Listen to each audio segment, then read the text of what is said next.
Welcome to the final developer diary for F1 2010.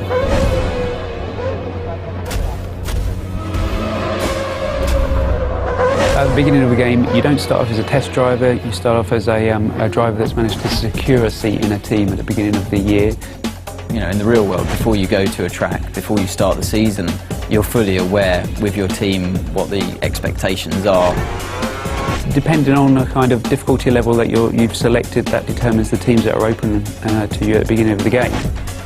You always, as a driver, want to be beating your teammate. That really elevates you in the team. It also alerts the other teams to your ability. The garage is a key location in the game. You've got your animated crew working on your car, your race engineer feeding you intel. You've actually been lucky enough to have real race engineers get into the motion capture suits and really just perform the tasks that they do day to day. And that really is a great sensation when you come in there and you see your whole team around you and you really feel a part of that atmosphere. When you talk to teams and you talk to drivers, they don't actually do the level of car setup work you would normally see in a racing game. You're not going there with the wrong gear ratios, with the wrong aero for that circuit. It's up to the driver to just finally tweak the car to your style, not to make drastic changes. The expectations from the driver playing the game are the same as what it would be in real life, given your machinery.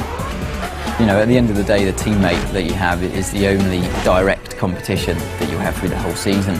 There's a strange balance of having to work together, but also a desperate competition.